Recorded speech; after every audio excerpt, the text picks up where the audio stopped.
Check 1 2, check 1 2. Miami on the Rocks, Casey Chopz. Make sure you follow us on Instagram at MIA on the Rocks. Follow us on YouTube. Hit that subscribe button. Today's guest got the homie. I've known her for a long time. She's worked with Jeezy. She's worked with Chris Brown. She's worked with Melly. She's worked with Young Thug, moving and shaking in the industry. Lisa Raw, how are you? Hi. What how up? You doing? How you been? It's been a minute. I'm great. Okay. I haven't seen you in forever. You look good. Thank you. All exfoliated. And, you know, what I I mean? came with the fresh Neutrogena face just for you, boo. That's what's up. So talk to me how you know, first of all, for the people who may not be familiar with Lisa, you've been curating events and you've helped on, you know, music videos and all. Can you talk about kind of like some of the things you started out doing? First of all, you're from Toronto, correct? Originally from Toronto, born and raised. Okay, and then you moved over here. And what did you know, how did you make your first splash into the industry? Well, my career started as a promoter. So I originally started in Toronto as a female promoter. But below that, I did spoken words, a bunch of other stuff, hosting events, but more or less like comedy shows or productions at like the Sony Center, which then led me to being a female MC at the club, which then led me to being a promoter. Fast forward, as being a pioneer in my city, I was known with a few other people that I worked with there.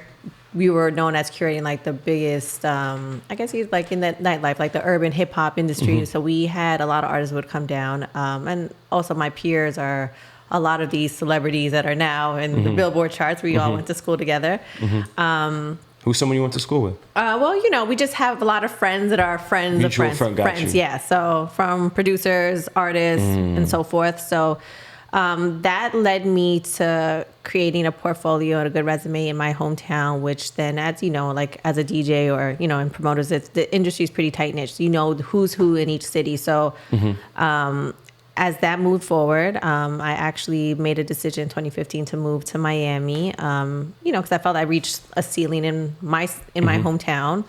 And I wanted to see if I'm great at home, how much greater could I be somewhere else? Where I got a contract with Headliner Market Group, which I adore them. They gave me a contract for 2 years, worked with them. And from there I migrated and I started focusing on more or less media content and also specializing on the event where I didn't have to pay the artist so much anymore to come to the parties, because that's something that we do. You know how this goes. So I wanted to switch my career because I was exhausted from being in the nightlife, from working 5 nights a week.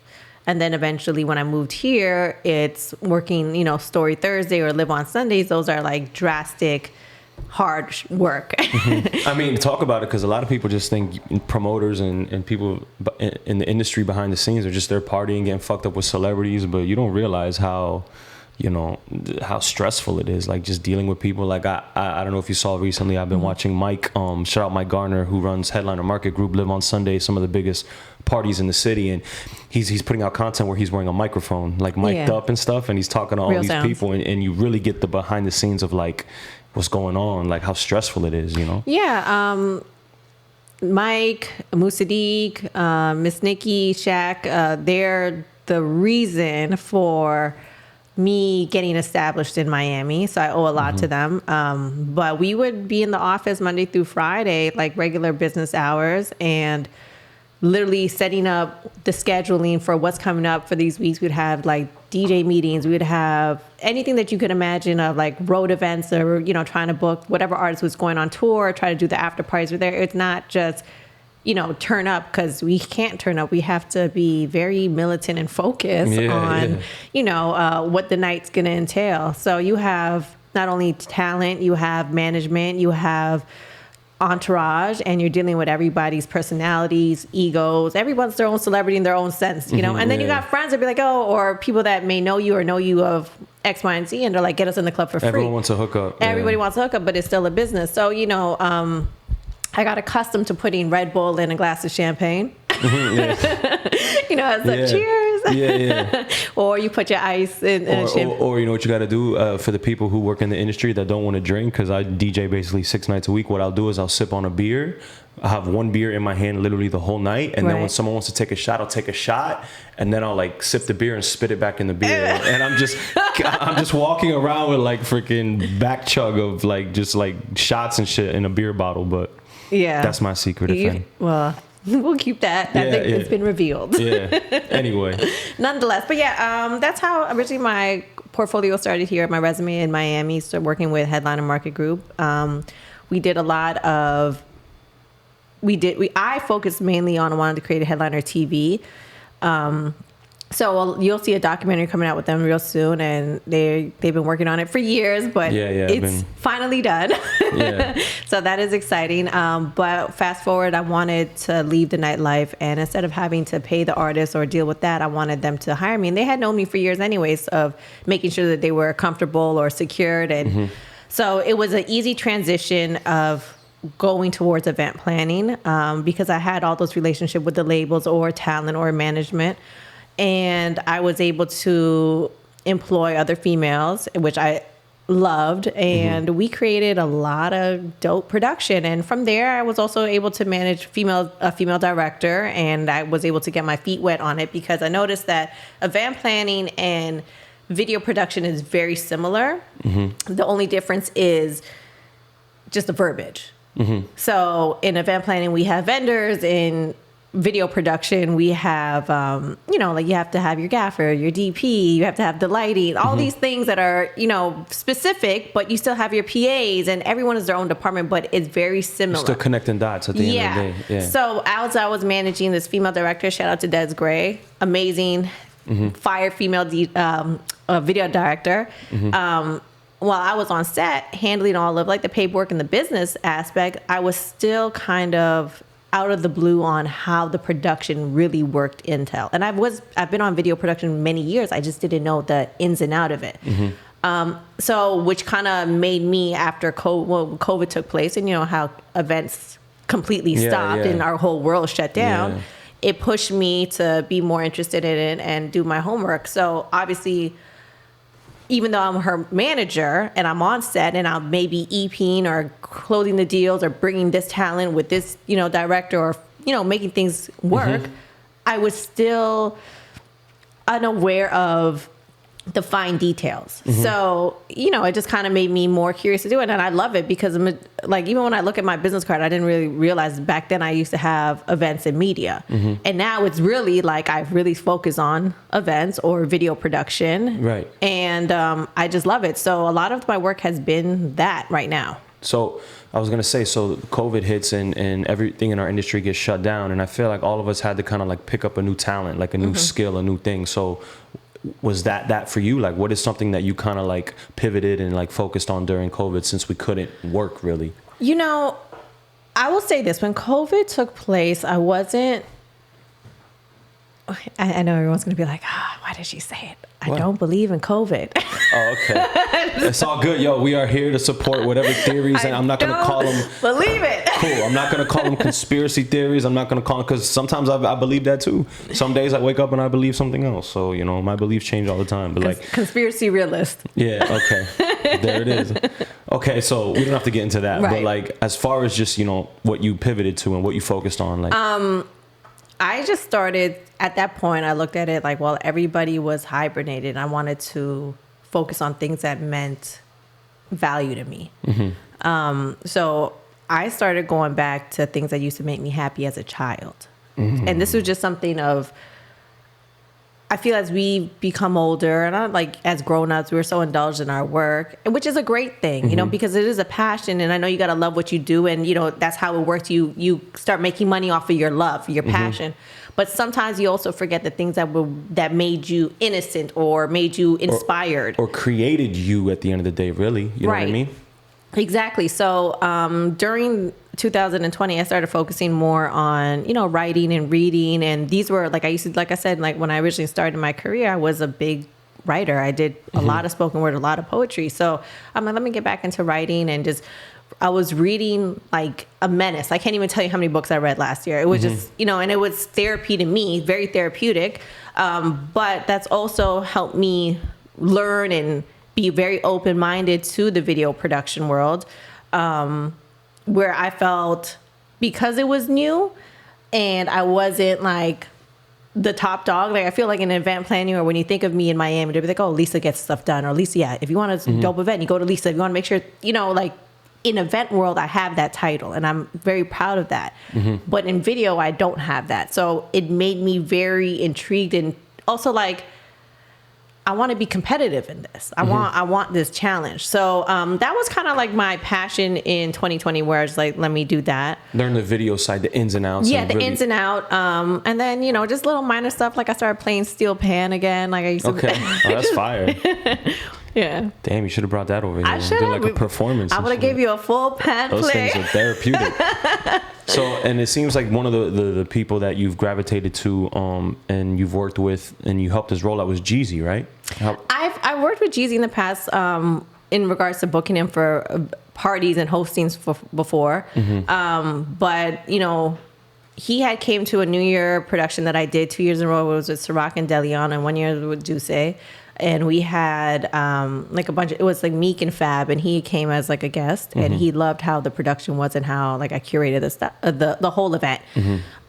So, but because he had known me for so many years as the promoter, and then he seen me doing the event plan, he was like, Lise, I want to do something special for Super Bowl.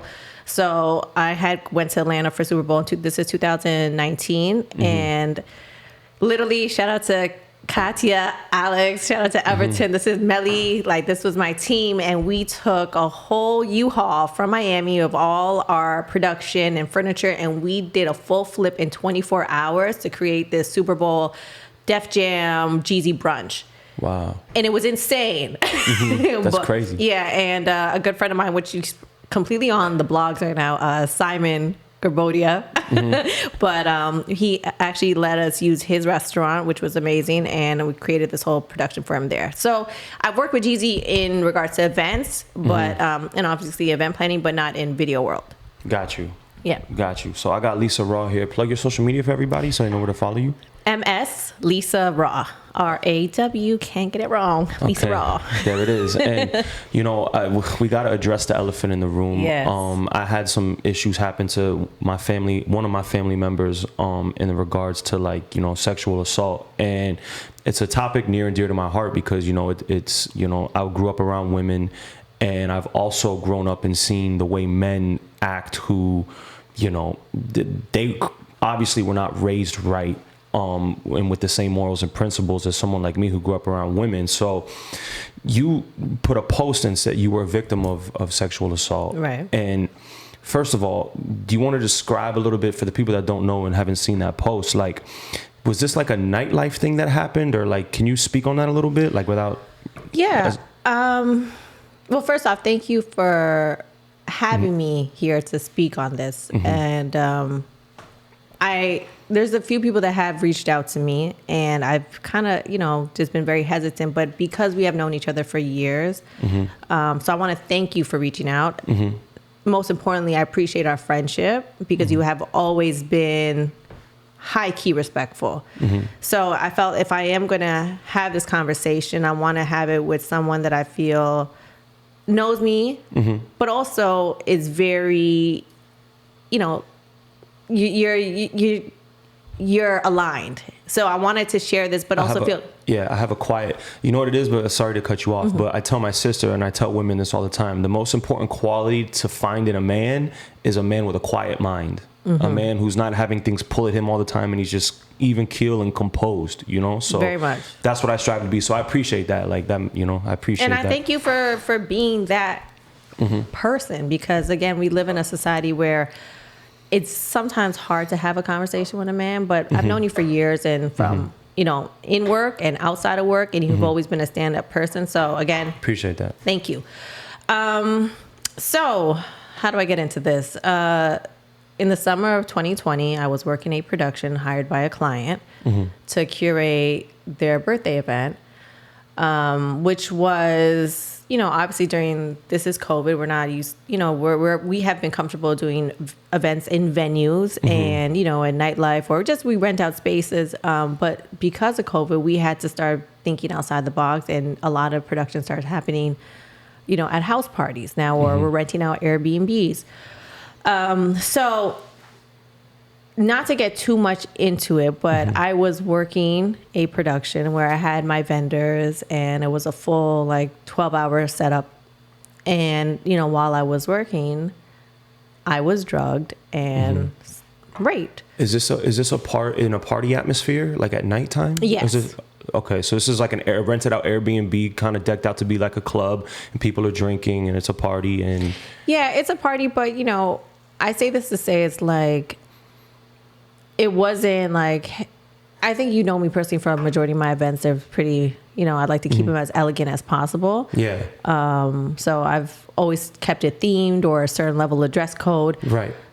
So this wasn't no like wild party. It was actually just, it wasn't. This wasn't like amongst like debauchery or like some crazy. Yeah, this was just, it wasn't like that. It was just like, this is a, you know, I'm just working and making sure things get done. But unfortunately,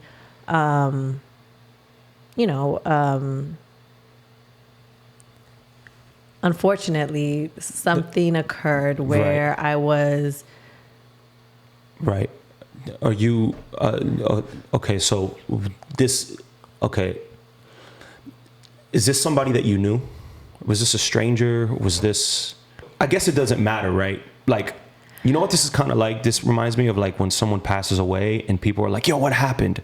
I guess that doesn't matter. As curious as you are to just know the factors of the details of the event, it's kind of irrelevant at the end of the day. Like, so I guess we just talk about the solutions and how we move forward and how we. Well, there's two parts to that, right? One, I'm accustomed to being around people who drink. I'm accustomed to being around people that smoke. I'm accustomed to even being around people that may indulge in other activities. This is something that I'm not new to because I worked in this nightlife industry. You're aware of it. I'm aware of it. This is a part of the atmosphere. Right. What I'm not accustomed to is obviously being taken advantage of or being preyed on. Yeah, or having to be like, some women are, or having to be overprotective of like your drink and shit. You know what I'm saying? Like, this was the first time for me not having my own personal security on hand, which was an error that I made on my own. Okay. And it was a bad judgment call because had I been working a venue, I would have been watching the door, the money, the sales at the bar, making sure that my bottle service is, you know, upselling to each table. Because I'm dealing with a private event, alcohol is already being supplied for. People are already on a personal list. It's the atmosphere is different. So my nerves and my pressure points of what would have been sales in a regular nightlife industry of me curating something is not the same now when I'm doing a private event for somebody else. Right. And the atmosphere was probably meant to be more comfortable. Correct. Right. So in that regard, there's a lot of things where I probably been like, oh, I shouldn't have to worry about this. Turned out to be a danger for me. Because had I operated in the same way if I was working a venue, I'm positive I would have never been assaulted. Right. 1,000%. Right. But because I didn't have those things aligned, I feel that I was a target because of that. Now, I will say this. So you felt like you were definitely preyed on? 1,000%. Okay. And I think because, so let me say this. Since, you know, my assault, I'm coming to my 1 year anniversary, as crazy as this is. July 18th will be my 1 year anniversary since being raped. I've been seeing a therapist weekly since the end of December. And I've been doing group sessions with other, you know, rape victims or survivors, how you want to say it, bi-weekly. In the midst of this, as you know, and I encourage everyone to do therapy, not just because something bad happens to you. And I think a lot of people feel like when something traumatic happens to you, you're like, oh, now I should see a therapist. No, I really encourage people to just go to therapy, just off the humble. Therapy is the way you get a physical for your physical is a checkup for your mind, basically. Correct. I think you should get therapy. It's good for you. It is so healthy and so good. But what I didn't want is when I was, you know, having my conversation with my therapist was that I didn't want it to be, oh, it's okay, or like let it all out. Like I wanted to know the science behind how my brain maneuvered in trauma. And I say that to say, was that one of the most traumatic things you've gone through? I think in life, we deal with a lot of bullshit. We all have personal stuff that skeletons in our closet we probably don't even speak on, right? But I think as, you know, from when you're a child to you're a teenager to, you know, adult, and you keep growing, you start piling on trauma. This was a trauma that destroyed me. I could never, would never, ever in my life would want a woman to experience what I had experienced, or I can't even imagine when I hear other stories from not to cut you off, but like, I got a phone call, probably like 5 months ago from a family member explaining to me that, look, this happened to your family member. And I was like, damn, what is my role as a man in the family? Like, I was like, yo, am I supposed to kill somebody now? Like, because I'll tell you this, I could never, the two worst crimes in the world to me are murder and rape, right? And as crazy as it sounds, I could justify murder. Like if you did something to someone's family, if you murdered, like I could find a way to, in very rare circumstances, justify murder. I can never justify rape. It's worse than murder to me, right? So that was thrown into my face, like, someone that happened to someone I care about, like a woman that I really care about. And I was like, damn, what is my role now as a man in the family? Like, do I have to act out? Do I have to handle, like, you know what I mean? And that in itself was traumatic to me because I didn't know how I was supposed to act to it. You know what I'm saying? Like, and let me answer that. Your role as a man, when you have a family member that's going through that, is support. Right. The biggest thing that anyone could give someone in that time is support, because a woman's perspective, whether it's your sister, your mother, your aunt, your cousin, how she views men at that time, it's like the most vulturous, disgusting, egregious individual on earth. That person may have been a saint 99.9% of their life. They could have been a good person. But that 0.01% made them Satan on earth because of that action. See, that's the part, and this family member said that to me as well, because this was someone that they were seeing for 6 months and they didn't see that behavior in them. You know what I'm saying? And I'm quick to like tell women, especially, like, really study the man you're getting to know. Like, really study his, like, these little red flags that you see. Like, if you ignore, that's hard for me to, what you're telling me, I believe you, but it's just hard for me to it's like, damn, that's crazy that 0.1% will come out of nowhere. And it can. And so as much as you're saying, and I'm just to piggyback, you looked at murder and rape as the most, like, worst things that could happen. I look at pedophilia and rape as my top. Murder, I could live with that. I could vibe with a murderer. I don't care, because you know why? Some people do need to be killed. And it sounds fucked up, but it is what it is. Yeah.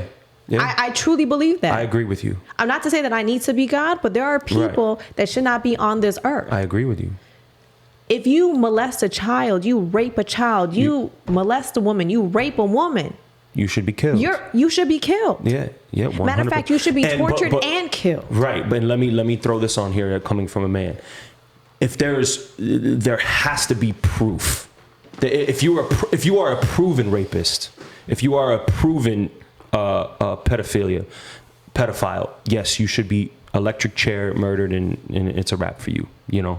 So I will say this, right? When I was a child, when I was 9 years old, and I think a lot of, everyone has this in their family, but we either have awkward family reunions or family gatherings, or we just completely cut off our one side of the family. But I was molested by my uncle when I was 9 years old. Okay. Not raped, but molested. I was able at the age of 9 to wiggle myself out of that and find myself to protect myself with a knife. And I knew what he was doing was wrong. Now, in the midst of this, I seen another family member, which I won't even name, but justify it and say, don't say nothing. Keep this quiet. We don't speak on it. I'm not the only female that has been, or even a man. Many men get molested by their aunt or someone that's babysitting them, or a cousin, when they're very young. And I think this is a conversation that is uncomfortable, but it needs to be spoken about. For sure. I felt after I posted, now mind you, I want to say this because I was mute literally for 3 months after my assault, right? And then it took a lot of rehabilitation for me to get my brain back. Like, how do I speak to somebody? Because even the men that I reached out to for support let me down. Really? They let me down completely. In what way though? In like dismissing it, or you know? I mean, you can't justify it. Like, but so there was two things that I received. Like, and I didn't reach out to many people, but I did reach out to the people that I thought could help me, because I didn't know at that point when you're at your lowest. Like, who helps you when you're really destroyed? And in trauma, I don't think a lot of people are aware of this. When something really egregious happens to you, or something super traumatic, even if you get in a car accident, you don't even realize everything that is happening. You could be bleeding and you're like, holy shit, like your adrenaline is high. But your brain goes to safety mode. It doesn't go into logic. It's not thinking of, it's literally just thinking, how do I get myself out of here? To survive. Yeah. So every other feeling gets basically put to numb. Like, you don't get to feel sensation or scent or any of these things, because all you're thinking is survival and save myself. Yeah. In trauma, and I will never forget this, because even when I was into the hospital, after I was raped and I was able to get up, this is hours after the assault, because I knew I was drugged. I wasn't even able to move. I had to drive myself to the hospital, and I'll never forget this drive, because I was holding the steering wheel thinking, do I drive myself off this bridge or do I go straight? And it was the most, like, even though I knew that it wasn't my fault, you feel so bad. You feel so disgusted. Like, how did this happen to me? What did I do? Like guilty? You feel guilty because you feel like, that's what I've heard. How did I let myself be in this position? And it sounds insane for me to even take that responsibility, right? Right. But I have been so accustomed throughout my entire life that if something goes bad, even if something goes really good, what could I have done to make it better? I'm super miss accountability. Right. Like, I'm responsible. I'm accountable. Literally, that is me. There's not one person on this God green earth can say, oh, Lisa owes me $1 because I clear all my shit. Exactly. But when it came to this, I was like, what did I do? Yeah. Was it because I didn't have my security guard? Or was it the fact that I had a drink and I put a drink down? And I kept going through all these thoughts in my head, like, I can't live with myself. How did I let this happen? I let myself down. And at the hospital, I remember they asked me this one specific question, and obviously, like, you're in the rape trauma unit and you're dealing with all, the nurses or the doctors at the time. They're just specifically for you, the advocates. They asked me, they're like, do you want to call the police?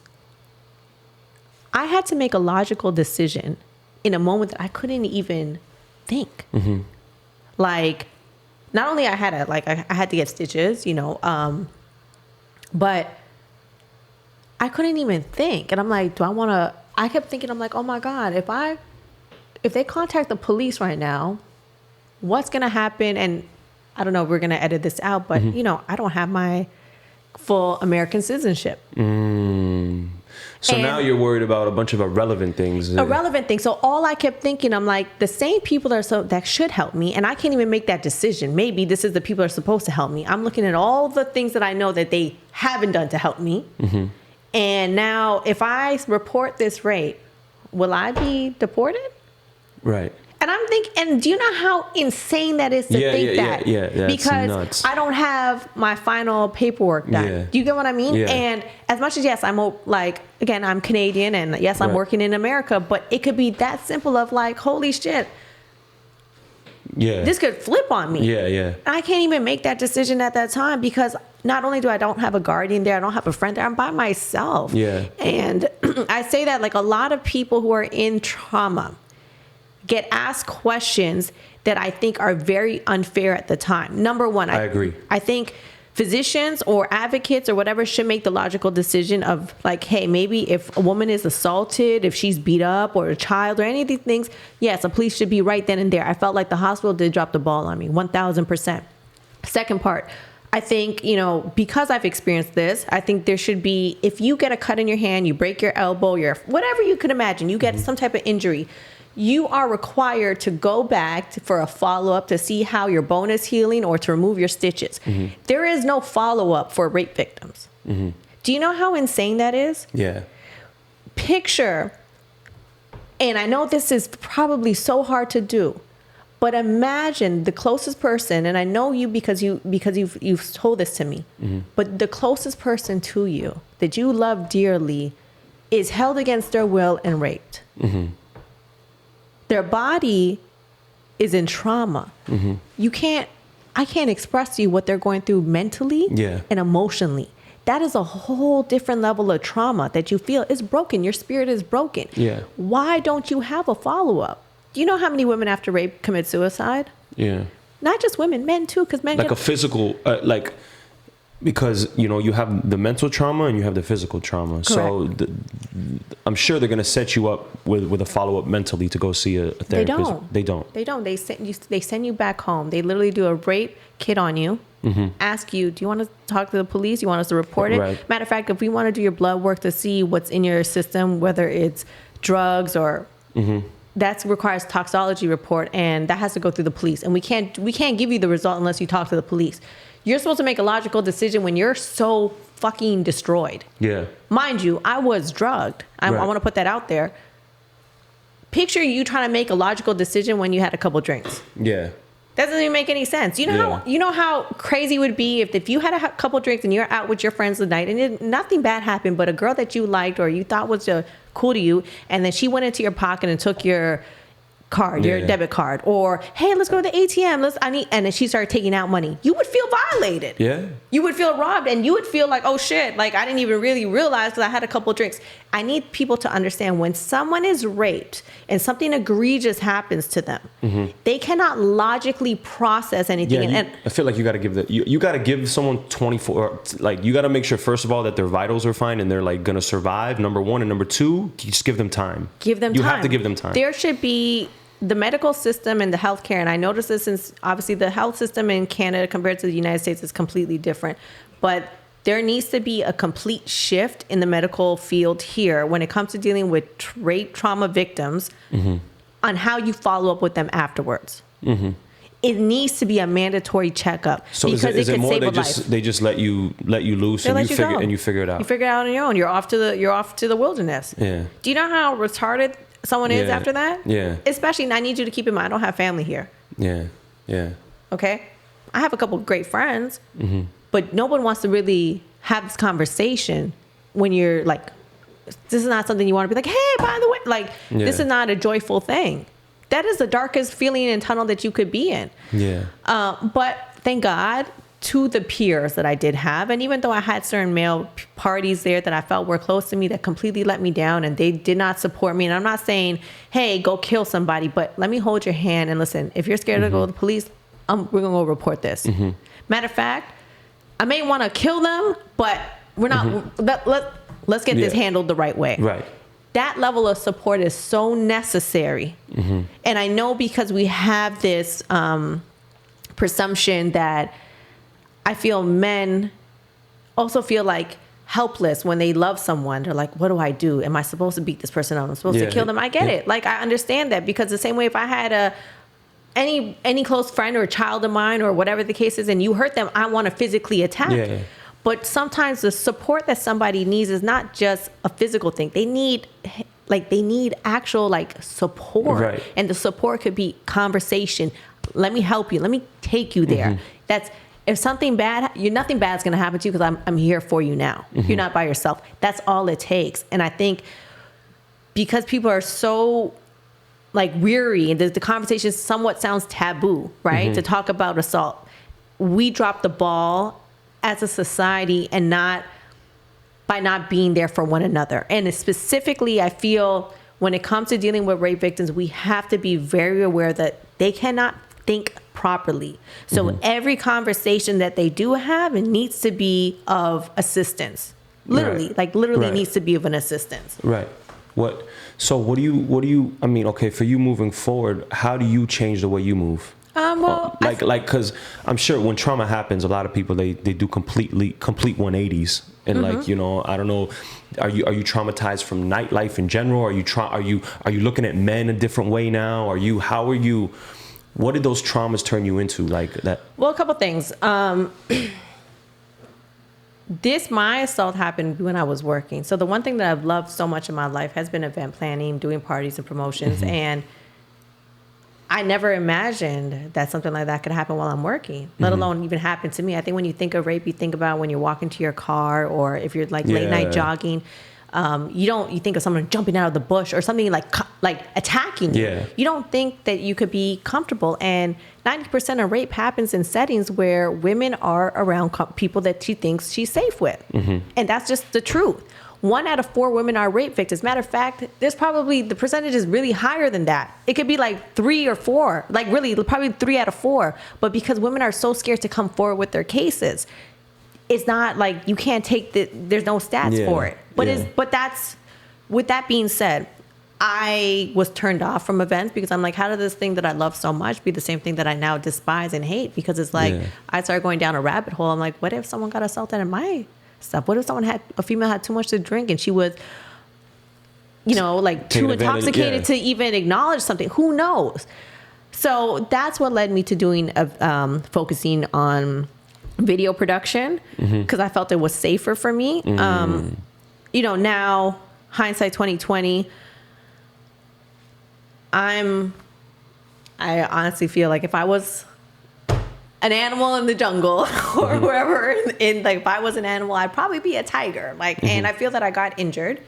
And do I stop being who I am because of that, or do I get back to it? So now I'm like, I am I'm sorry to cut you off, but I was just telling, my producer Mac, like we're talking about moving this whole operation down to Miami, and we were going to get a condo in a building in Brickell or something. He's like, after that building collapsed, he's like, yo, you still want to do that? And I think, in today's society, and I could name numerous examples of this just within the past year, but you can't you can't take an isolated incident, and that isolated incident might be a big thing, right? But it's hard to remember that it's an isolated incident. You know what I'm saying? And it's not an epidemic. It's an isolated incident that is blown so big, or it's such a big part of your life, a big moment in your life. You're mistakenly made to think that it's going to happen again all the time. You know what I'm saying? And there's more examples of that too. But I would, once someone gets over that traumatic experiences, they've done the work to heal themselves. It's not like what's your perception of men now? You know what I'm saying? So to heal yourself takes a process, right? Because definitely I'm a year later and I'm like, okay, now I'm comfortable going to a venue where there's alcohol around, or I'm surrounded by people like men. That's a process. Things that have changed for me, I don't drink. And if I do, it's in a very comfortable setting like my home, or people that I truly love and trust. Because of that. Now, could I have been raped if I just had a bottle of water? Yeah, because I was drinking water too. Yeah. And anybody could drug anybody at any given time. Right. So for the record, I actually don't take zero responsibility of this. I just want to put that out there because I feel that for you, a rapist knows what they're doing. Usually when someone rapes somebody, this is not their first rodeo show. It's like they've done it. Yeah. And somebody knows when somebody is unconscious, and somebody knows when someone is belligerent, and somebody knows when someone is walking by themselves to their car and they jump out of the woods or wherever they are to attack them. So I want to put that for the record. A rapist is a rapist, period. As far as how I navigate around men, I was never OD friendly. I've always been let me say this. I have a lot of peers and a lot of associates and a lot of cool, a lot of people that I'm friendly with, and how you doing? All love, peace and love, brother. It is what it is. But I think now when it comes to my personal life, I will say this. I've never, ever loved myself the way I love myself now. And I used to think that I loved myself before. I've always been confident. I've always been like, oh man, I'm dope. I would always build myself up. But I don't have a child. But let me say this. If I had a child, right, how I'd want to feed my child, how I would want to educate them, how I want to nurture them, how I want to protect them, how I want to love them and make sure that they're just great and they're just could be the best human possible. I love myself as if I'm that child now. And I never, ever loved myself to this caliber that I do right now. And the reason why is because something really crazy had to happen for me to be like, oh my God. So now I'm very keen to what I keep around me. the environments I walk in, the people I associate with, the conversations I indulge on, everything that you could imagine. It sucks that like sometimes it takes trauma to like change your life for the better, in a sense, to where you have to, obviously, you know, that sounds crazy, but like, you know, sometimes you need life to punch you in the face to really make the changes that you need to make to progress. Right. You know what I'm saying? And as much as I hated that, what happened, I don't hate it no more. I don't want to say necessarily grateful, but just I'm a better woman. Right. A totally better woman. The information that I have, to this day, I get so many emails and DMs by men and women about their assaults, and just having that conversation, and especially just having the title that I do in this field, as long as I could help educate somebody, it's not so much bringing awareness. I think it's a prevention that we need to be focusing on. And I know that. Well, how do you prevent? Like, what do you tell women? Like, well, I think it's not just women, because I think rape and assault is an important thing, and there are people that pretend like something happened to them, and it didn't happen, and there are people that actually got assaulted and it did occur. So there's two things I think that we need to focus on in this field. One, I have brothers. So I'm very mindful of like how sometimes women can be predators towards men. And also I'm very mindful how men can be predators towards women. Okay. One, as your friend, Lisa's talking to KC, I'm going to tell you, when you go out with a girl, and if you're going to have a drink or two with her, for your own safety, don't have sex with her. Why? Because if she's too drunk, or she thinks she's too drunk, it could be a trigger and a bad thing for you. And you could think it's like, oh my God, I thought we were just having a good time. Bro, that's crazy that you that's crazy that you say this, because as I'm older and as society progresses into what it is now, I'm scared as shit. As like in my in my early 20s, I was, you know, Mr. Hookup, you know what I'm saying? We're drinking, we're having fun. Obviously everything is with consent, you know what I'm saying? But it's like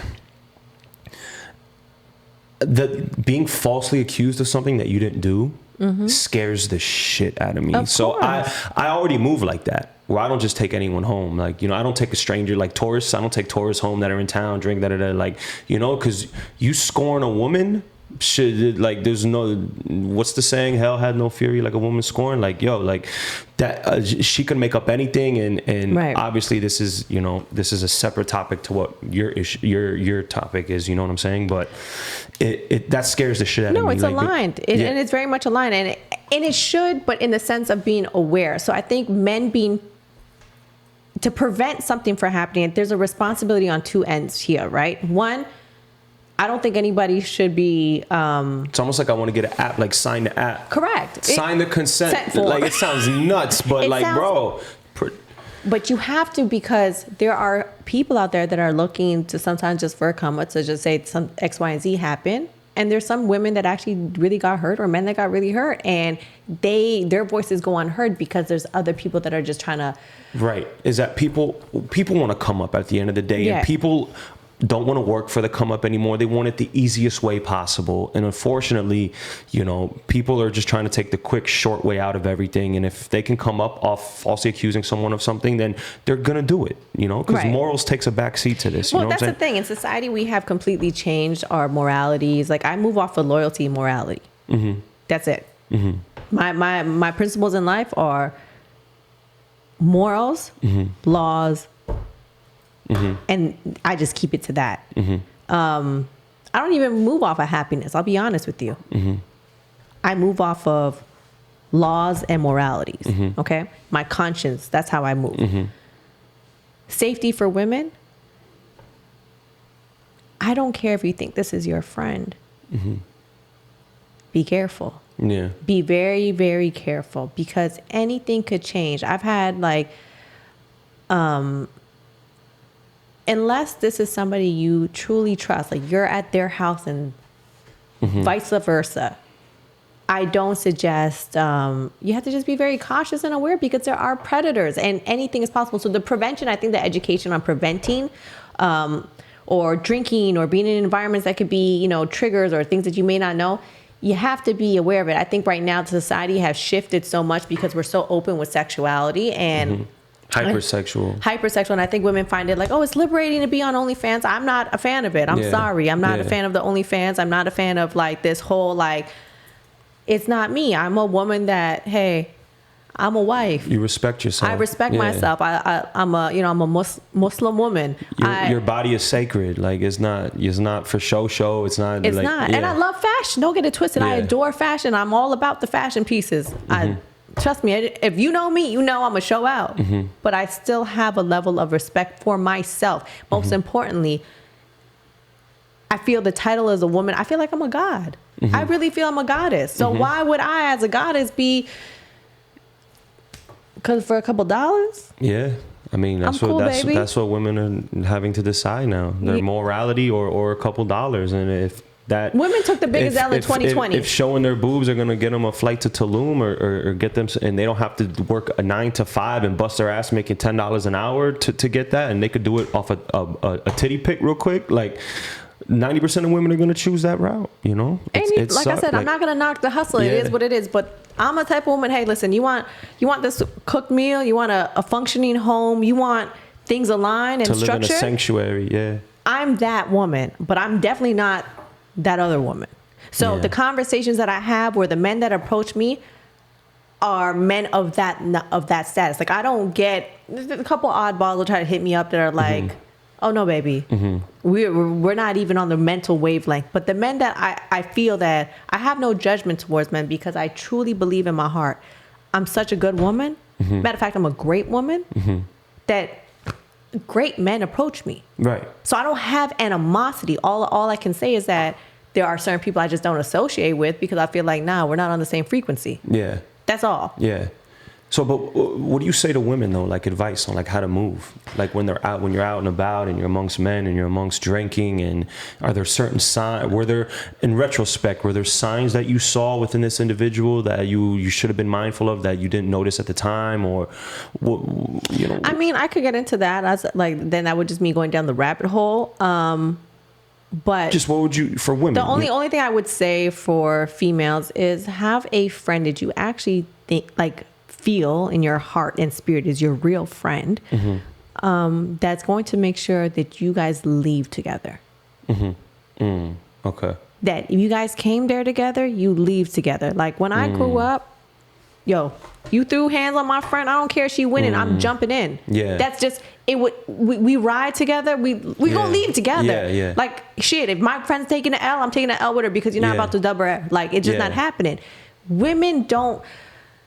We live in this, that's my friend, and they're not really friends. Yeah. And I think when you go out, you know, and again, like I've worked in this field, I have a lot of people be like, yo, come out to the party, let's go out, kick it, woo. If I do that, I drive by myself. I'm very mindful, like what I do. I may have like a brother in there that I feel like that's like, okay, like I know this brother has my back. But as far as women going out, I think you really need to be, this is really my friend. Like I know her mom. Her mom knows my mom. We're going to leave together. Period. And as far as I could say for men, be very careful because you don't want to, like, even if your intentions you thought were innocent, it could be shifted really left. That's the last thing you want to be in, that type of position. You know what I mean? So, but I think most importantly that I really want to put a focus on is I think women need to start reporting their assault when it does happen. If I was aware of it and more educated on, you know, on this, like I said, it's like a taboo subject. You hear about it, but you don't really know about it until you're in it. I see the flip side because, like you said, like your whole citizenship issue, and you didn't know if you should report it right away. There's so many things that go into that where it's like, damn, if I report it, this person knows this is going to happen, and you go down the rabbit hole of just hypothetical things that could end up happening. Yeah, because but see what I was thinking, I'm like, oh my God, I'm a businesswoman. Everything that I worked for is going to be like, Lisa Raw, who's going to hire the event planner that's not even safe at her own event? I felt like my whole business. That's a lot, yeah. But you know how crazy that is for me to think that? Yeah. To be like, fuck, do I report this and make this a public thing? Because it could be who did assault me. Yeah. Does have a name. Yeah. But then how is it going to look on me? Yeah. But then why am I bad? Why should I feel like... Why should I feel belittled by it? At the end of the day, this person did something wrong. We have been forced to take shit to the chin or charge it to the game from the beginning of time. Beginning of fucking time. Okay? How many stuff have you done where you're like, dang, you never said nothing, you just held it in. You took that loss. You just took it. Why am I taking a loss of rape? Yeah. Why am I protecting somebody that knew I was unconscious and fucking raped me? Yeah. There's no. Why am I protecting this person? There's no. And there should be no protection from that man's friends or the people that know him. Like, you should be ousted from the tribe. You know what I'm saying? From the group of friends. You know what I mean? Like, like that's the lowest, excommunicated. Yeah, bro. Like, that's the lowest count, you know? And it sucks that women are just so, like, these incidents that happen, women are so, like, someone like me, who I consider myself a man with a good heart, I can't even, it's harder for me to even talk to women and meet women, because it's like everyone's so scarred and so shielded and so guarded, and it's like, I need to get out of this single life and just find one and just like, not for real, because it's like society and phones and all this, you know, access to information, and you're reading so much bullshit all the time. It's traumatizing everyone, like if it happened to them too, and everyone's moving super scared and careful and you know, like, you know. Well, let me say this. We live in a very toxic society, but I have no animosity towards men. I love my men. I love my men. I'm so grateful for my good men in this world that are like advocates, teachers, leaders, mentors, just stand up good dudes. I'm all for it. And I have the same sentiments towards women too, because I know there are good people here. All I could say is one thing and one thing only, is that we need to learn how to protect each other. And yes, there needs to have that conversation. I don't know if you and your male friends have it, but you know, when you go out with a girl, be careful. And hey, ladies, when you go out with a guy, be very careful, because you just may not know. But that doesn't mean you have to be like, on guard all the time, because not like, again, this is something I have to learn in therapy, because my therapist is like, well, if you go out, like I said, I'm like, well, I don't feel comfortable going to this club because I don't feel like being around people because I don't know what could happen. That was an isolated situation. And I know, like, you know, we were talking about the building and, you know, it collapsing, the part of it. That's an isolated situation.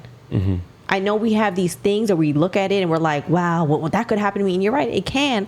But at the end of the day, it is an isolated situation. It's still, you probably have a higher chance of getting struck by lightning. You know what I'm saying? Like, and you know, you could draw parallels to that with the COVID shit and just percentages and numbers and statistics. You know what I'm saying? Like, you really got to analyze the risk and things, you know, before you just pay attention to the headline. That's, oh my God, you know what I'm saying? Breathe easy for a second and really analyze the stats and what's the chance of this, you know? Because you take bigger chances in doing things driving in your car every day. You know what I'm saying? But and speaking from the guy's perspective, it is tough, like to you know what it is? It's like when you're hooking up with a girl, especially one that you haven't hooked up with before, you it's hard to know what she, for example, if I gotta choose my words very carefully here, but if a woman comes to your house, if you invite if we're drinking and I invite Lisa, let's go to my house at 3 a.m., me and you say yes. In my mind, it's like, okay, game time. Game time. She's with showed it, up. you know. But there's a lot of women who will go to a man's house at 3 a.m. and be baffled that he wants to hook up with them. Like, you know what I'm saying? So that part right here. So this is a part where women have to, like, first off, mama, don't go to the man's house at that time. There's booty call hours is very real. Okay, like, let's just put that out there. And then you'll be chilling with her, you know what I'm saying? And you guys are there drunk at 3 a.m. She came to your house. You touch her leg. Now she's all uncomfortable and shit. But it's like, damn, you led me to believe that you were comfortable with me to come to my house at 3 a.m. So a lot of men, you know what I'm saying, it's hard to judge certain situations with women. But you know how you don't have to make the assumption or the judgment is by that conversation. It's very simple. Hey, listen, I want you to come to my house. You know I like you. And I'm going to touch your leg. See, that's where it gets a little tricky because it's like... And listen, but you don't even got to get into the specifics. How I want to touch you is more or less like, hey, I want you to come over to my house. I really like you and I want us to have a couple of drinks. And hey, whatever happens, it may happen. But do you feel comfortable if that happens. See, is it okay? And I'm down for that conversation. Is that the conversation to have? It's a very great conversation to happen. You know why? Like, because yo, then Ma, she's we're gonna aware. go to my house and you're down, but you know what happens could whatever happens. Anything is that possible. Sounds. It's still right. You're right. Anything is possible. Right. We're not saying that it could go there. We're saying that it can go there. But are you comfortable? Yeah. Like even myself, like Yeah. I've been celibate for so long. But a lot of women will get thrown off by that, I think. Nah, I don't think. I think a comfortable woman that if she wants to have sex with you, or she likes you, or is intrigued by you, is gonna be very vocal. Be like, I'm comfortable. Okay. It's like she'll be like, yeah, I'm with it. Okay. The same way, like. So what if? See, I'm not.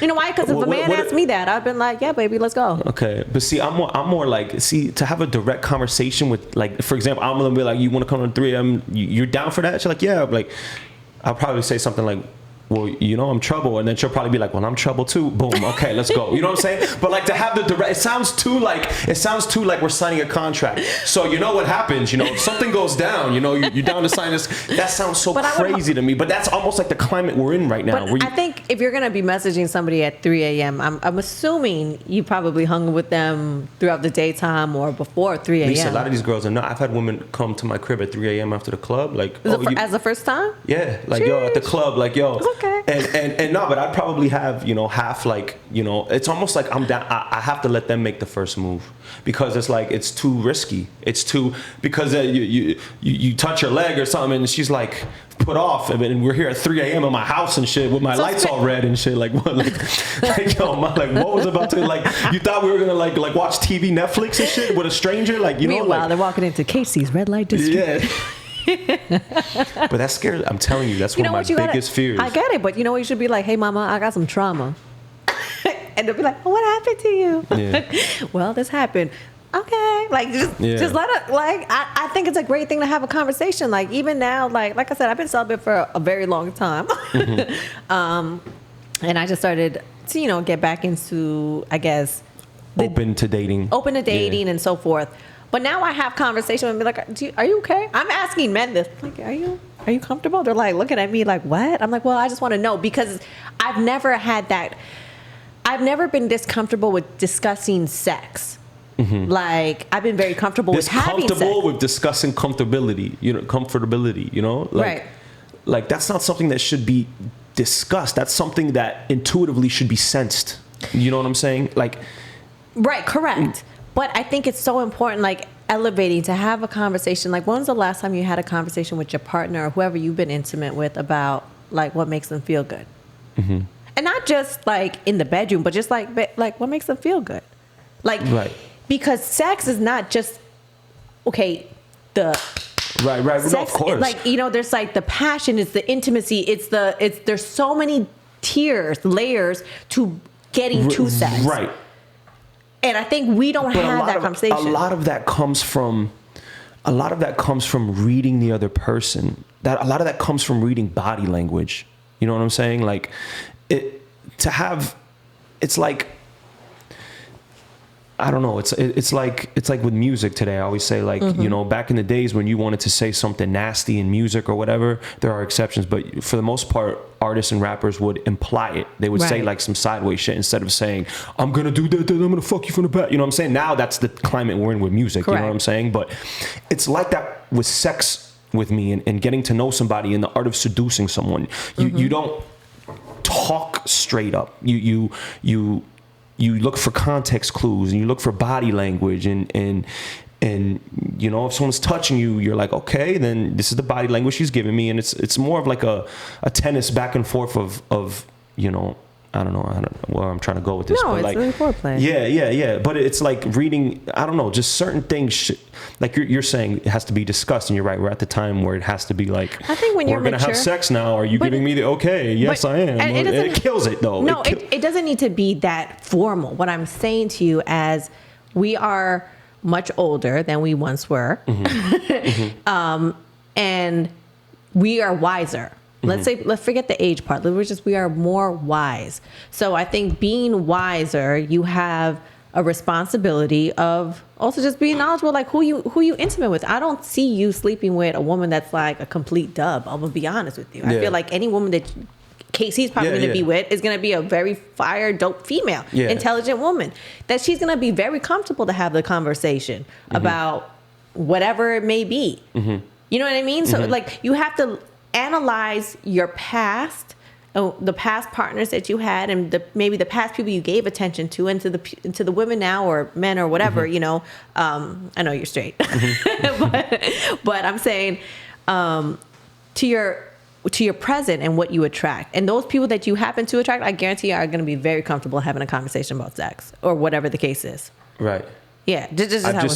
I consider myself an experienced person, right? And I've never had a conversation, like a direct conversation about like what's about to go down. You know what I'm saying? Like it's always just body language and reading. I can read if you're comfortable or not, and you know, like I don't know. It's crazy. I'd say to women do not go to a man's house at 3 a.m.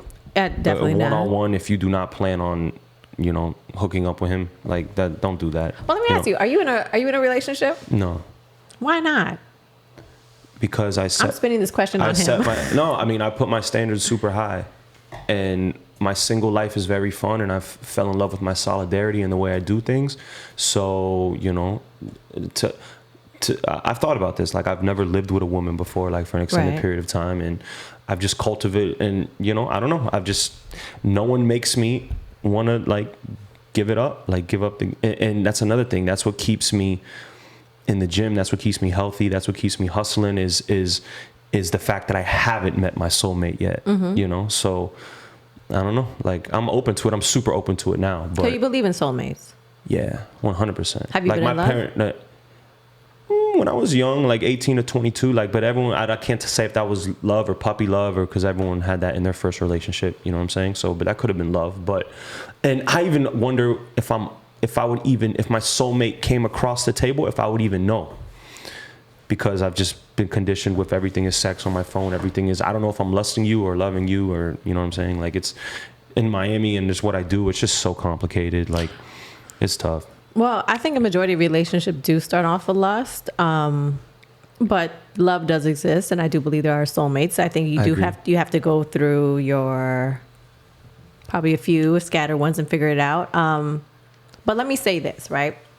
Because I had to ask you that question. Does it make you uncomfortable if somebody asks you, "Are you single?" or "Why aren't you married?" or "Do you have kids?" No, I overshare. I keep other people's secrets better than I do my own. Okay. So, you know, I am 30. 30s. 30. Okay. Me too. I'm 30s. We're repeating 30s, right? I feel as a lady, we get asked this question a lot. Like, well, like, Lisa, why aren't you married? Or why don't you got kids? Or why aren't you in a relationship? I could answer that quickly. Go ahead. Let me hear. Because the amount of eligible men that are eligible to date you, that pool is very small. There's only a men that is on your level, there's only like 10% of men that are eligible to date you. And the problem with that is 10% of those men is they have a gazillion women in their DM and lust and they have access to all these women. So it's hard for them to even settle down. So the dating pool for women is so small. It's terrible because most of these dudes are not, they can't support they could barely support themselves. They're not eligible. So. Well, there's a few things to answer that, right? And you're right, 1,000%. One, a lot of men, black men, are in jail. They're incarcerated. Some are already married. Okay. Then we have a lot of gay men. Then we have a lot of down low men. Okay. This is the very truthful thing, right?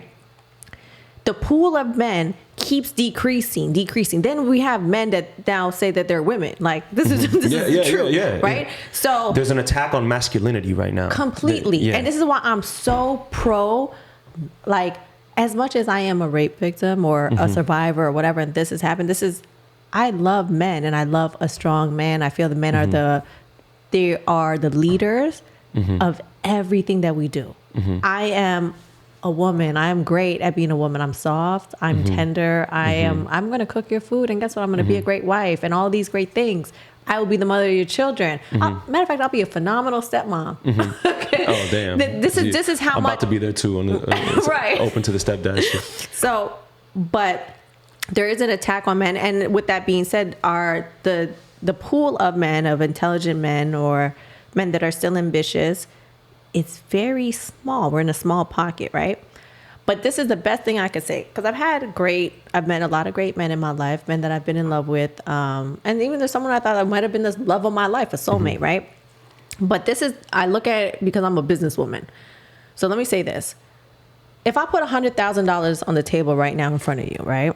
And I say, do you want to do business with me? This is a job these are the pros and these are the cons. But I need you to answer, do you want this job? And here's $100,000 right now. How quick are you going to answer that question? The reason why I'm saying is because we're dealing and the reason why I'm bringing this conversation up, right? We're dealing in a world where people take too long to say yes or no to something. Mm-hmm.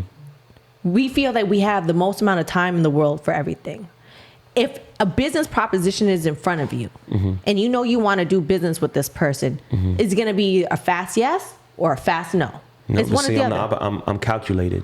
I'm calculated. I don't make knee-jerk decisions. No, I'm not saying. So for you to put $100,000 and for me to make a decision right now with $100,000 on the table, I'm not the type of person to just. You may not be, but you'll have an answer. I'm pretty sure within a week, maybe 2 weeks, you're gonna have an answer. The problem is we're dealing with people right now that are so accustomed to dragging shit on, dating. People are fucking with people they probably should have never stayed with that long. Or they're just kind of just lingering in the position, or they're dating somebody or being with somebody. That's what happened. Lisa, I'm at a part in my life where it's like, it's Instagram fucks everything up. There's too many options. There's too many. I always say this, like if you put if you put two pieces of, jewelry on the table and you say pick one, I could pick one. But if you put 15 pieces of jewelry on the table, I can't even pick one.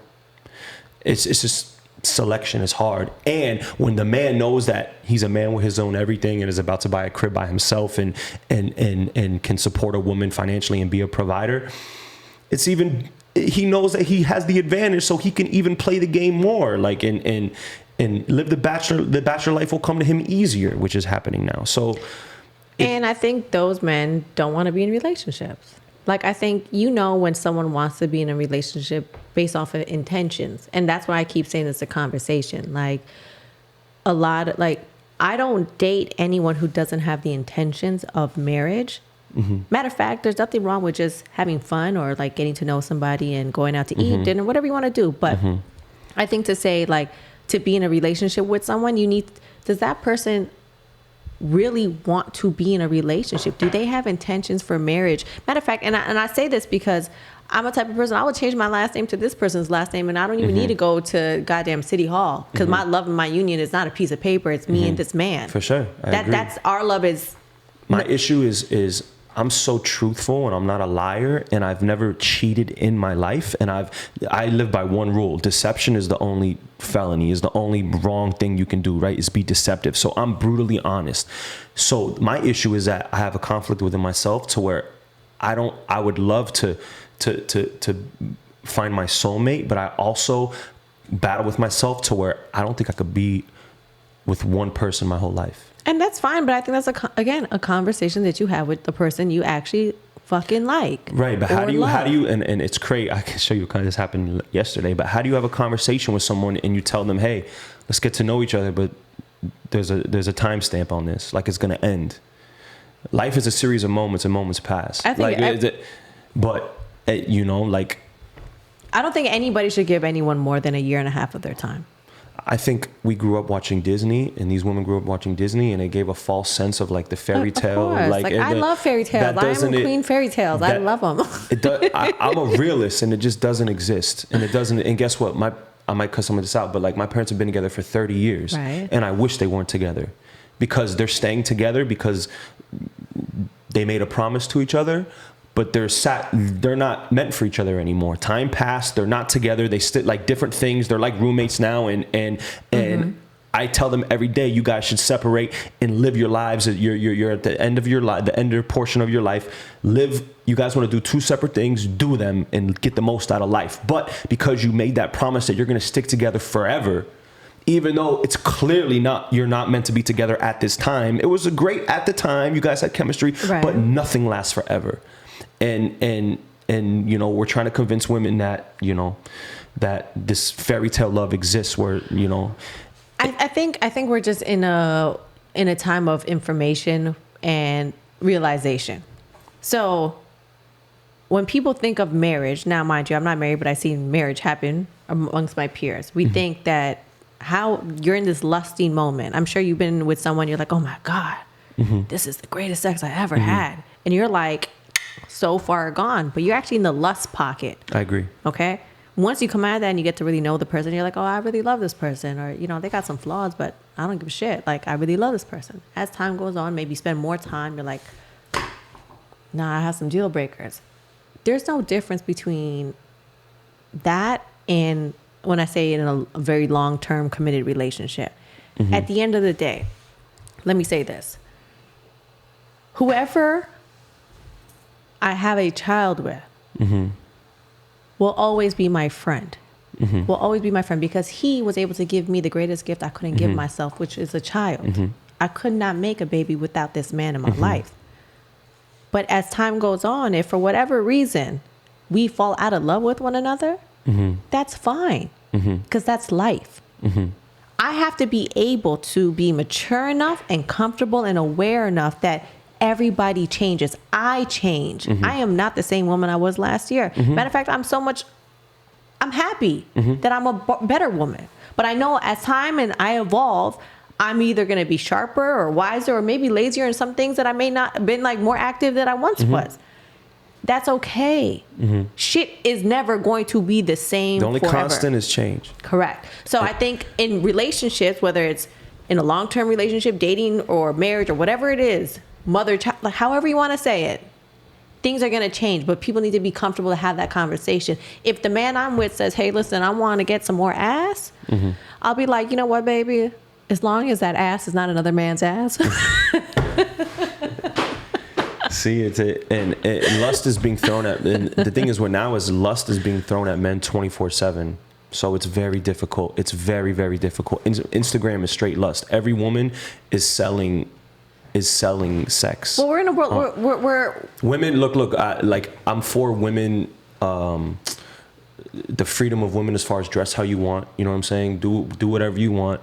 But just know you're affecting men as you do that. You're changing a whole generation of men. Porn is changing a whole generation of men right now. Women on Instagram, that everything is, you know, and I'm not speaking for all men. You know, I'm not speaking for all men, but I'm speaking for a man who's a passionate man who falls into the lust trap often. And it's, you almost got to be in a meditative prayer type state to like, you know, dismiss it. You know what I'm saying? I feel that in order for a man to only want to be committed to one woman, is his commitment isn't to the woman, is a commitment to God.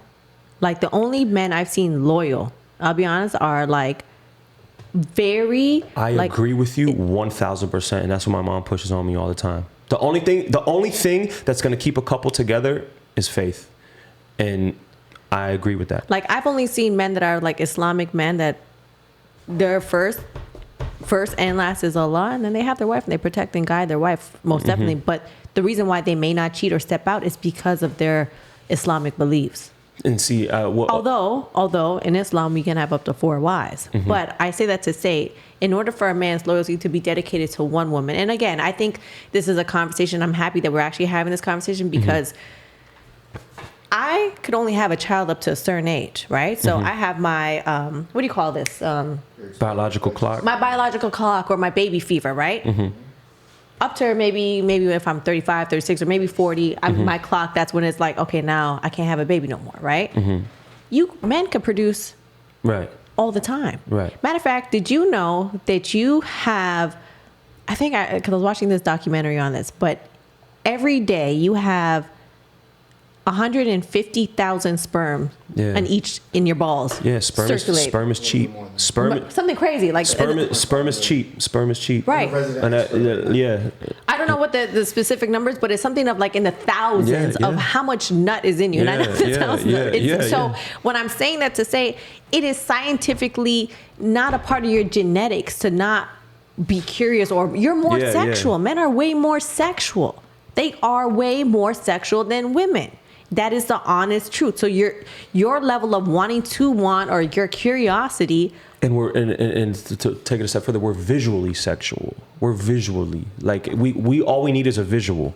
to take us there. We need a picture on Instagram to take us there. Right. Women need a lot more. Women need some type of emotional connection to take them there. Now, I'm not taking away that there's some women that just may be sexually aroused too, because they have that like, it's like, sex is a sport. And some women could just be like, I just want to bust a nut too, and they can carry out. But usually like 8 out of 10 women kind of playing themselves too, I agree, in my opinion. Women still need the emotional connection where men could have sex with somebody and it's literally just sex. Right. And then for them to really be in love, they really give their heart to somebody. That's a whole different subject. So I think when we have, this is why I say this conversation of men and women are, we say that we're equal. I don't believe that we're equal. And I know women are going to be like, what the hell is she saying? But I really don't believe that, because in theory, I can't fight you.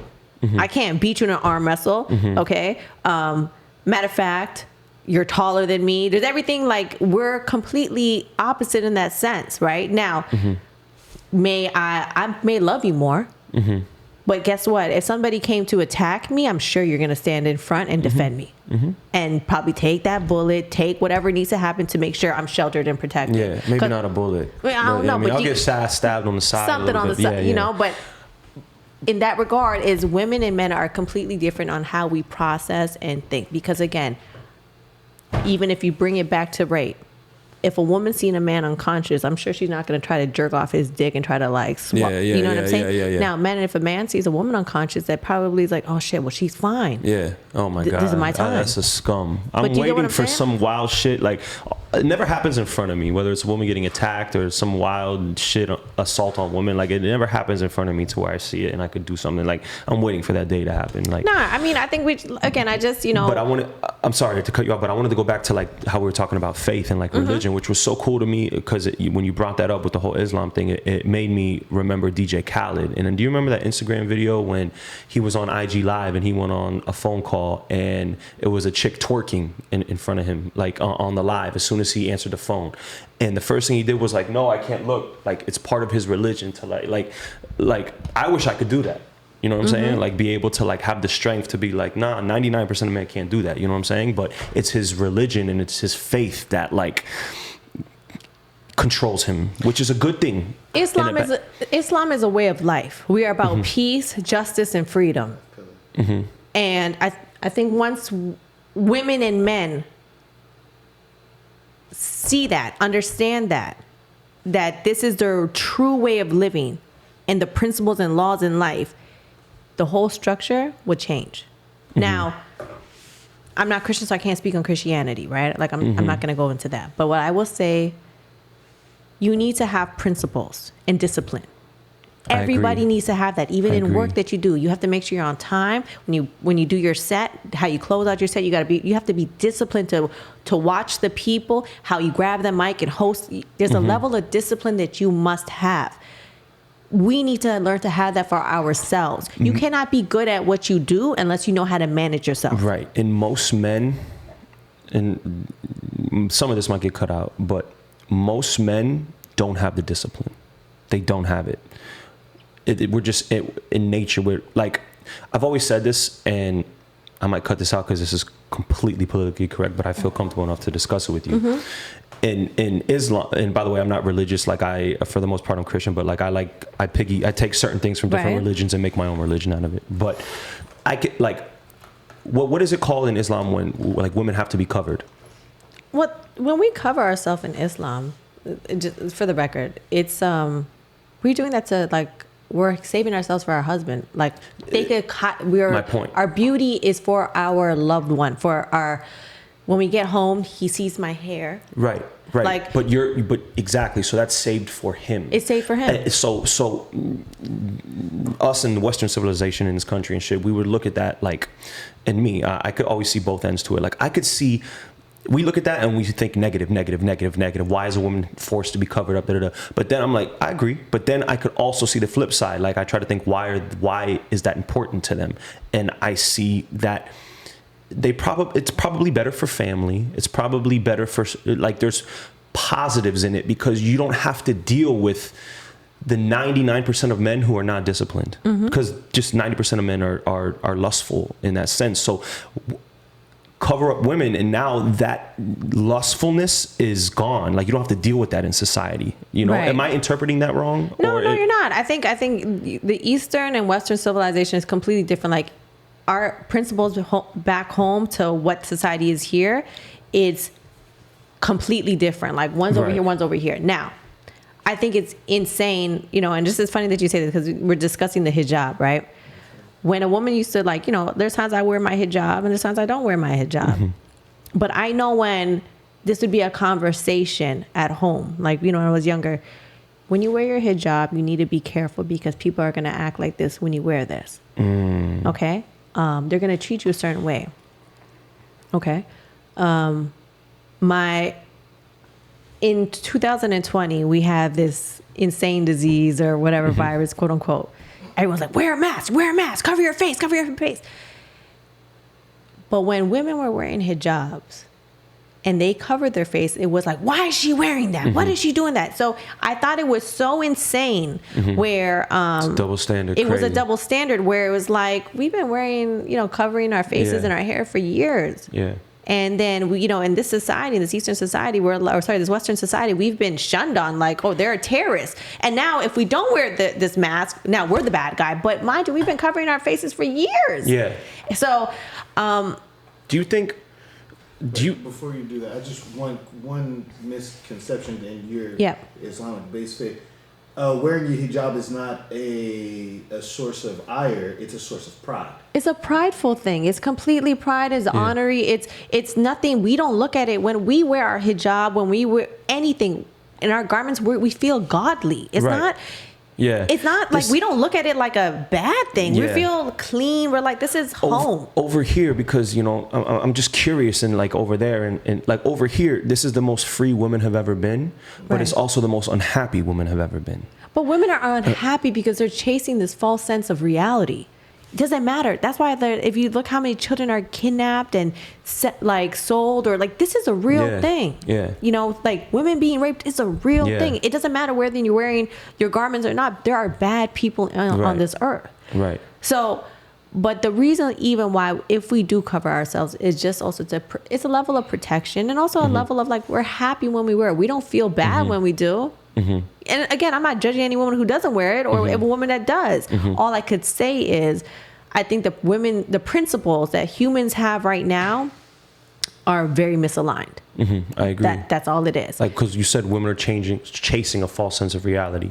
There's the most They- unhappy generation of But women. men too, because men, you know what I mean? And no, but another issue just with this society is like, even when, you know, like my boy said something when he went to Colombia his first time, and he said over there they work to feed their family, and over here people over there, they work to live and feed their family. Here we live to work and just chase after the next materialistic thing. It's just capitalism. You know, we don't care about family anymore. Over here, we just want to, you know, it's about getting the next car, getting the next bigger TV, the better house. You know what I'm saying? It's not about raising a family and sacrificing yourself. It's not about you. It's about your kids and Right. putting the next generation first and making sure they're left better off than you were. It's not about that. We're this generation in the United States, we're too selfish. We just care about ourselves. It's an American or North American way of thinking. I'm so grateful for, I'm like first generation born, you know, in North America, but I'm so grateful for my family. Where were your parents born? My father's from India. He has Ethiopian descent, and my mom's from Nicaragua. Okay. So I am so grateful for the knowledge I have that, like, my parents were foreigners, and I'm very domestic, very traditional. Traditionalist, yeah. Very traditional.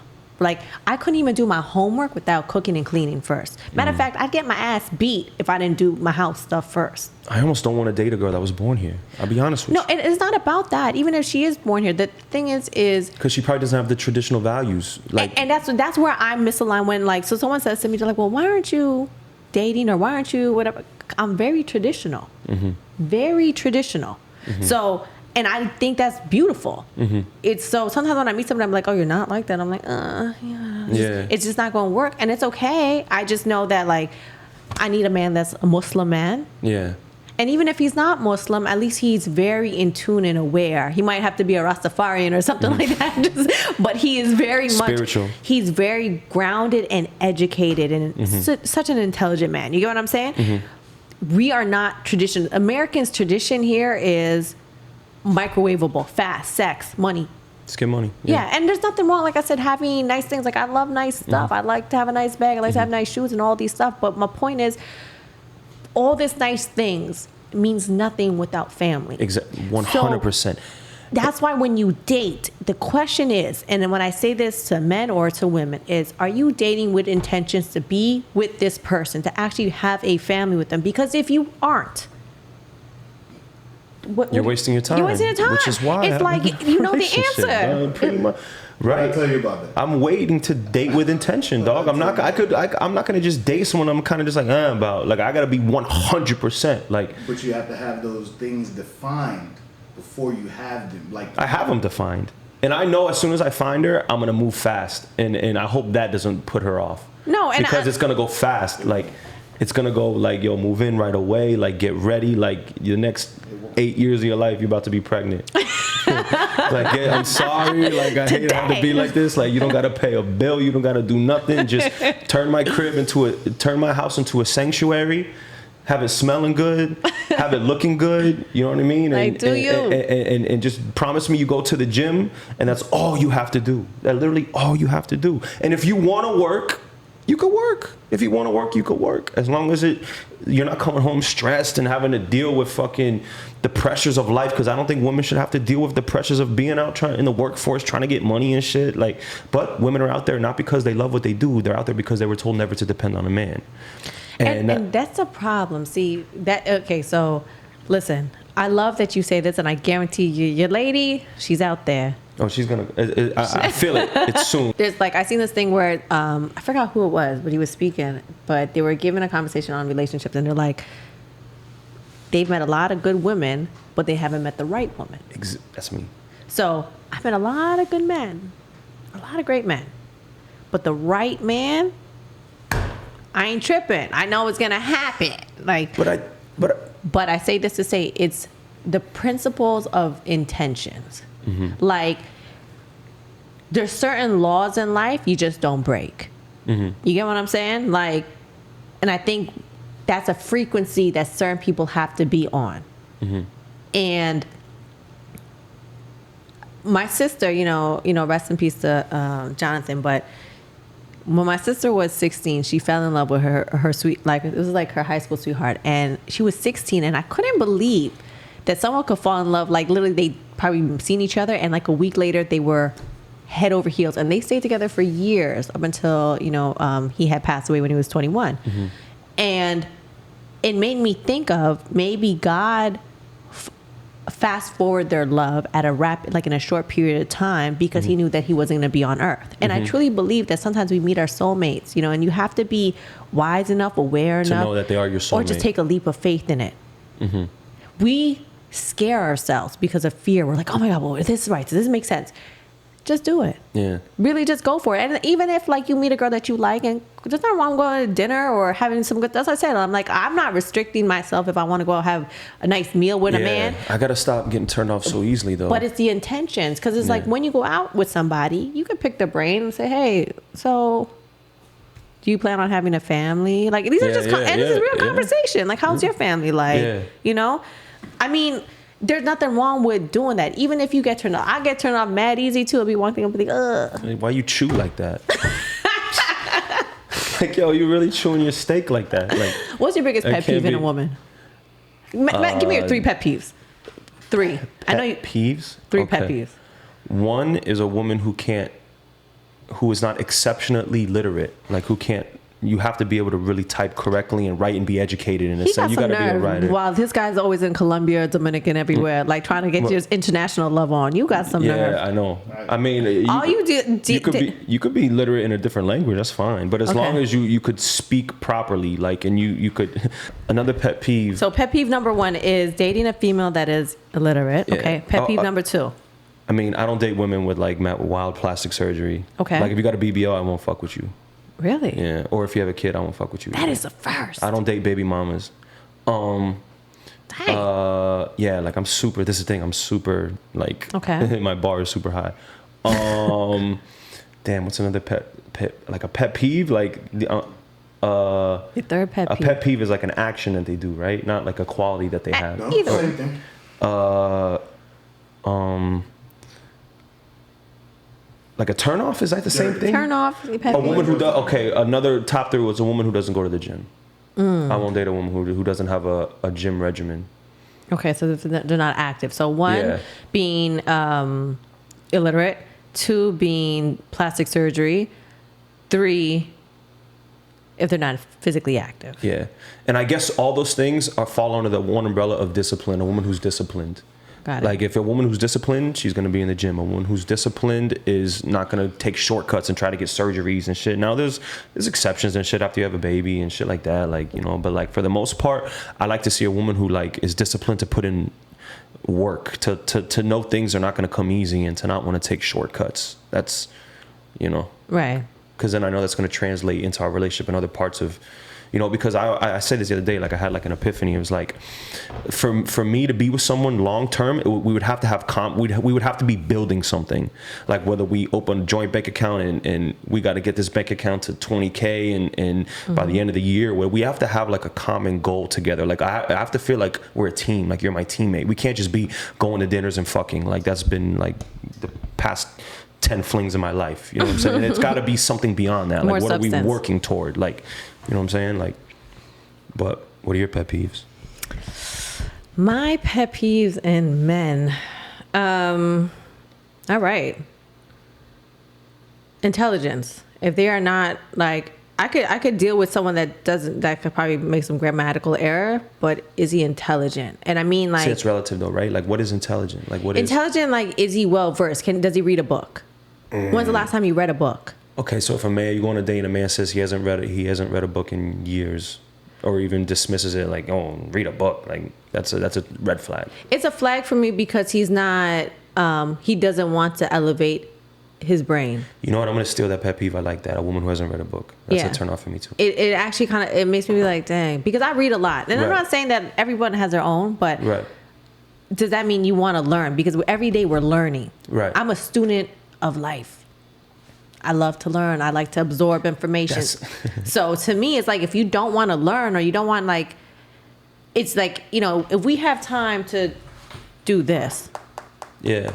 Why can't you just grab a book? It's crazy you say that because, you know, I do read, but it's like my past relationships, like I don't watch anything fiction really at all. Like I don't watch Netflix. I'm always watching YouTube. Like I have a really geeky side of me. Like when I'm not in the nightlife working during the day, I'm watching podcasts on like neurology and like the latest shit that they're doing with fucking that, you know, you could to live longer, it's better to eat caloric restrict yourself and to you know, eat one meal a day. And like I'm learning, I want to learn shit. You know what I'm saying? Like I'm thirsty for knowledge.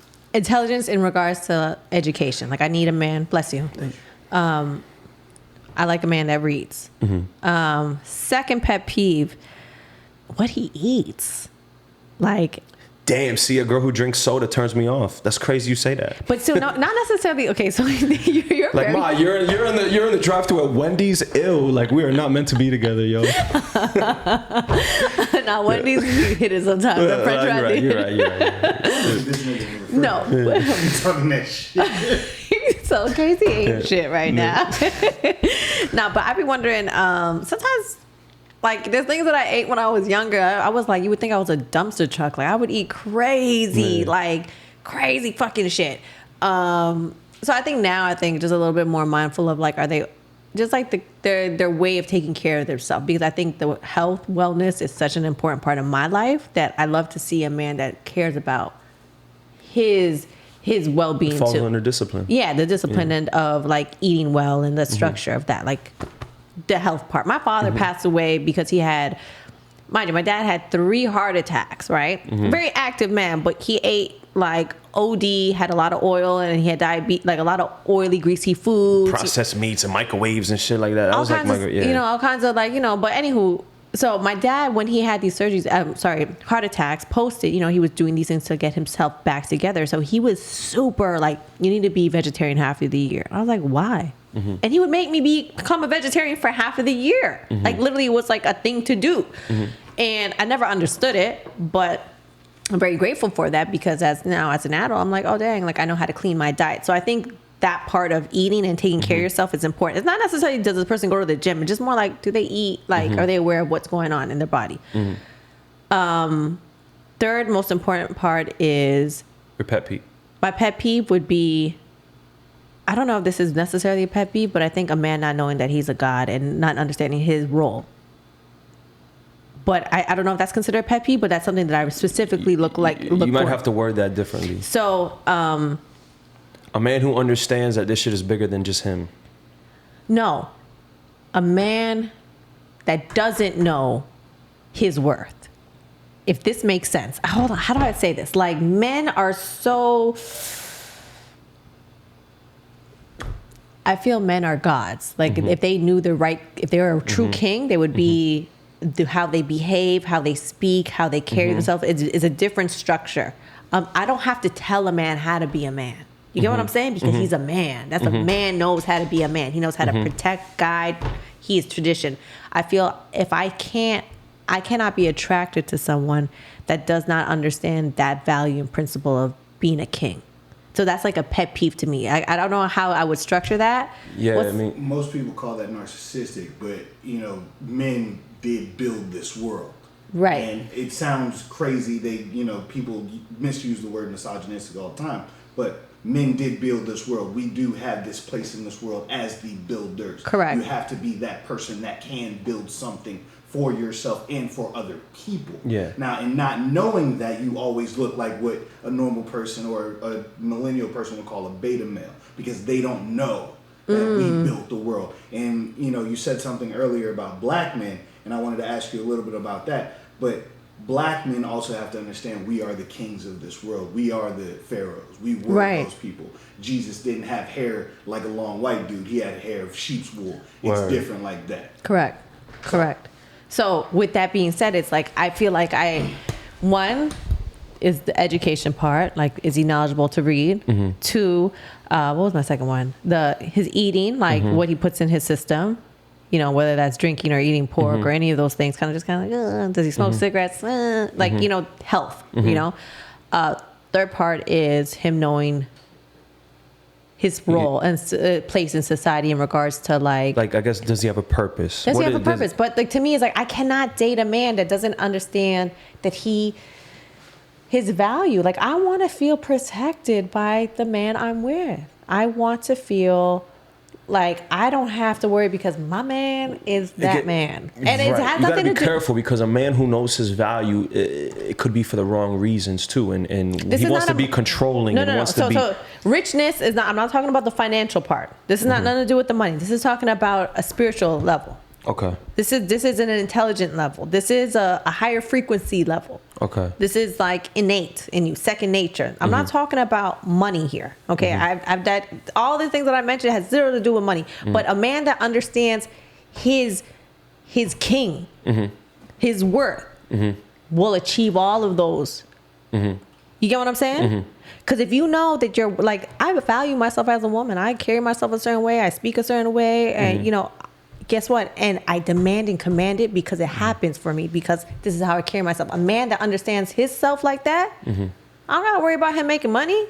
He's a powerful man already. Yeah, it's gonna come to him. It's gonna come. But so those are, to me, a man that doesn't understand himself, and he's kind of like lost in the sauce. It's like, you look good, pop. Yeah. How do you move forward? Like, what are you looking for now? Like, you say like, yo, are you a king? Like, how do you like? Baby, are you a king? Like, what do you? That sounds some fly shit. I mean, I don't know necessarily say what I'm looking for right now. I'm in a new chapter of my life in regards to structuring my business. I'm going back and forth whether I want to do events again, but I'm pretty sure I might get back into it. I have a very good business proposition for myself to take my level to an executive position, which I'm very excited for. I'm not necessarily saying that I am prowling like I once was for like this mastermind of a man. But I also believe that he is there and he will find me and it will happen. I actually don't even have that worry anymore. All I look forward to is being a mother. I can't wait to have my babies and having a family with someone. And I'm not necessarily concerned about it because I know it's going to happen. Yeah.